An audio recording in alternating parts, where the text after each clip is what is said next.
All right, welcome back to the English Prep Podcast. You know, if you're out there and you're thinking about taking those big English tests, the TOEFL or the IELTS. Right. We're talking essays today, and I mean, those are a pretty important part of those exams, so we're going to try to make sure that you are ready and you feel confident to write a really good one. Yeah, absolutely. I mean, it's one thing to, kind of know English and speak it, but it's a whole other thing to be able to put it down clearly and make a good argument in writing. Yeah, for sure. So okay, let's say you're sitting down for the test. You got that first question right in front of you. How important is it to really completely get what they're asking you in that essay prompt? No, it's everything. It is the most important thing. Okay. It's like if someone asks you for directions to a store and you only listen to the first part, right, you're going to end up in the wrong place. Yeah. So you really got to pay attention to those key words like, are they asking you to discuss something, compare, argue, describe? Because those all mean different things. So, okay, when they say discuss, for example, what are they looking for there? So discuss really means that they want you to look at the topic from different angles. Oh. Kind of like explore all sides of it. You're not necessarily taking a strong position. Gotcha. You're just showing them that you understand the complexity. Okay, so showing all the sides. Exactly. Now, what about if they say compare? Compare, they want you to focus on, comparing things. Right. So looking at how two or more things are similar. Okay. And also how they're different.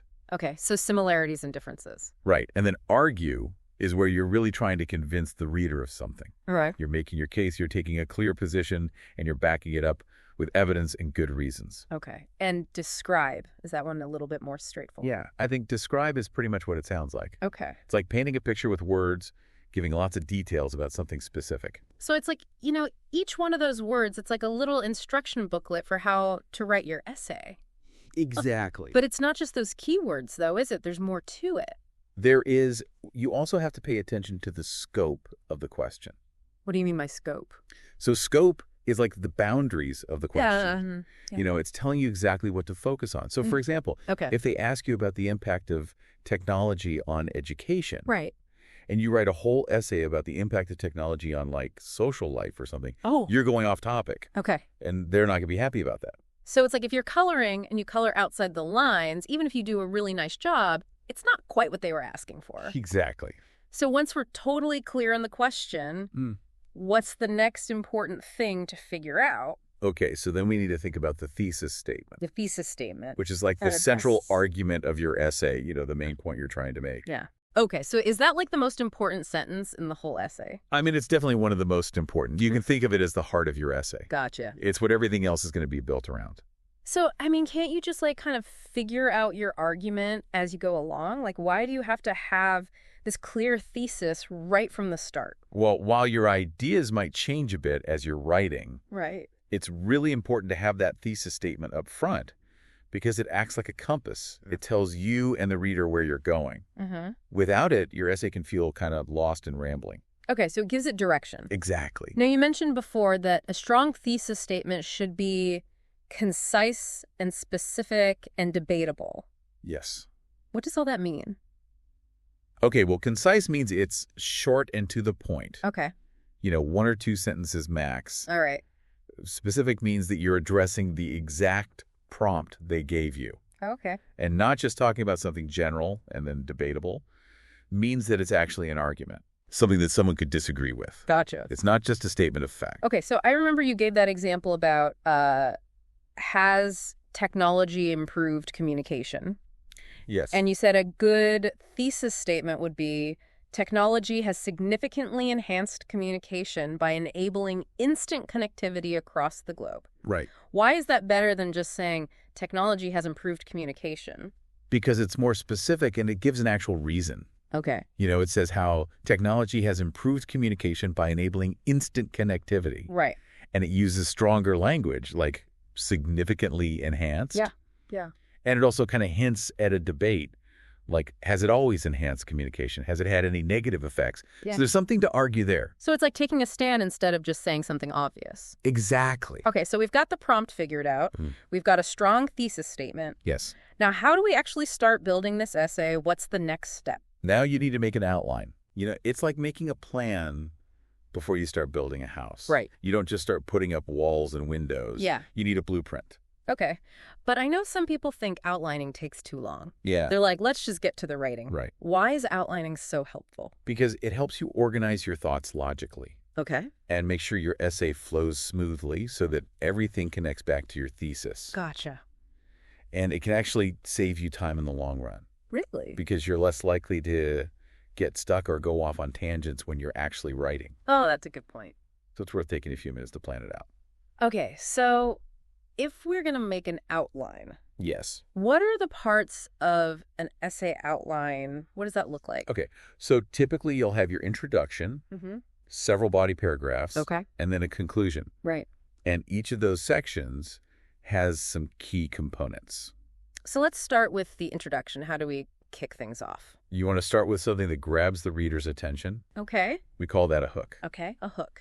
And it could be, an interesting fact, a short story, maybe a question that makes people think. Then after that, you give some background information to provide context for your topic. Okay. And then finally, you end your introduction with your clear thesis statement. Okay, so we're kind of like leading the reader and giving them some background, and then bam. Exactly. Here's what I'm going to argue. That's it. Okay. Nice and clear. Now, what about those body paragraphs? That's where we really make our case right. Exactly. Each body paragraph should focus on one main idea that supports your thesis statement. All right.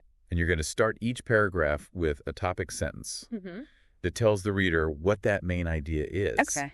And then you need to provide supporting details. Supporting details. Yeah. So this is where you give evidence, examples, explanations, reasons, all to back up your topic sentence. Gotcha. And each body paragraph should end with a sentence that kind of summarizes the point of that paragraph and maybe even helps to lead into the next one. Oh, so it's like a little bridge. Exactly. Okay, so one main idea per paragraph, good, strong support, and then a smooth connection to the next paragraph. Yes. And last but not least, we've got the conclusion. Right. How do we wrap this whole thing up? Yes. Okay, so your conclusion is your last chance to really make an impression on the reader. Okay. You should start by restating your thesis statement. Okay. But try to use different words than you did in your introduction. And then you briefly summarize the main points that you talked about in your body paragraphs. Okay. And then you end with a final thought. Okay. Maybe a reflection that ties everything together. And you don't want to bring up any brand new stuff here. Great. No new information in the conclusion. Okay, it's just summarizing and reflecting. Exactly. So we've talked about the structure, but I'm curious about any tips you have for the actual writing of each section. Okay, well, in your introduction, you want to make sure that your hook is interesting and relevant, and that the background information you give naturally leads into your thesis statement.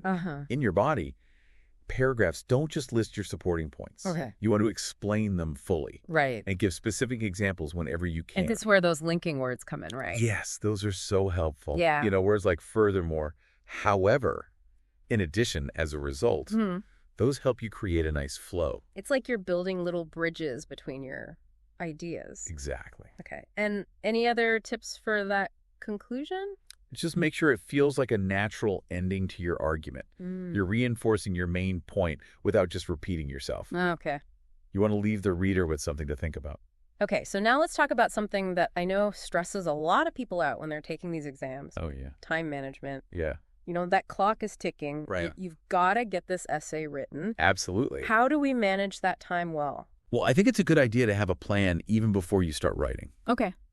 So, you might allocate 5 to 10 minutes to planning, which is reading the prompt, making your outline. Okay. Then maybe 15 to 20 minutes for the actual writing. Yeah. And then very important, always leave a few minutes at the end for reviewing and proofreading. So that reviewing time, is that really worth sacrificing some writing time? Oh, it's so important. Okay. Even just a few minutes of careful review can help you catch those little mistakes. Like what? Grammar errors, spelling mistakes, awkward phrasing, all those things that can really bring down your score. So it's like a final quality check. Exactly. And I guess if you practice this timing when you're studying, yes, you'll get a better feel for how long each stage takes. Absolutely. Okay. Practice is key. Speaking of practice, yeah, you always say practice makes perfect. It really does. But how should people be practicing? Well, the more essays you write, the better you're going to get at it. especially on different topics with different types of prompts. Okay. It really helps you develop that ability to think critically and organize your ideas quickly under pressure. And you also mentioned looking at high-scoring sample essays. Yes. Why is that helpful? Because you can see how other successful writers have done it. Mm-hmm. You know, how they've approached different prompts, how they've structured their arguments. Okay. And how they've used language effectively. So it's like getting a sneak peek into what works. Exactly. Okay, so we've talked a lot about structure and ideas. Right. But what about the actual language? Mm-hmm. Like grammar and vocabulary. How important are those? Oh, they're very important. Okay. You know, while content and structure are definitely key, Yeah. making mistakes in grammar or having a limited vocabulary can really weaken your essay. Oh, okay. And make it harder to understand, and it just doesn't give a good impression. So it's not enough to just have good ideas. You have to be able to express them well. Exactly. You need to show that you have a good command of the language. So reviewing those grammar rules and working on vocabulary is still important. Absolutely. It's ongoing work. And one last piece of advice I remember was to seek feedback. Yes. I know a lot of people get a little nervous about sharing their writing. I understand. But why is it so helpful to get feedback? Because it gives you a fresh perspective on your work. Okay. You know, other people can see things that you might miss. Right. It can tell you what's working well. Yeah. And more importantly, what you can improve. So it's like having an extra set of eyes on your essay. Exactly. Okay, so this has been a really thorough look at how to write effective essays for English proficiency exams. It has. Let's just recap for everyone listening. Okay. It all starts with understanding that essay prompt. Right. And then making a clear and debatable thesis statement. Yeah. Then we need to structure our essay logically with a strong introduction. Yeah. Those well-supported body paragraphs and a nice, concise conclusion. And of course, we have to remember to manage our time.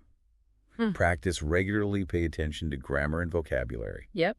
And don't be afraid to ask for feedback. I think that about covers it. I think so. We really hope this deep dive has given you a good framework for approaching your next essay. Yeah, I hope so. And remember, practice, practice, practice. You will get better. Absolutely, you will. And on that note, we're going to wrap up this deep dive. Okay. Thanks for listening to the English Prep Podcast. We'll see you next time. And just one last thing to consider. As you get better at structuring those essays, do you think those skills might help you in other areas of your life? I mean, in your communication, your learning, your work? It's definitely something to think about. All right. Until next time.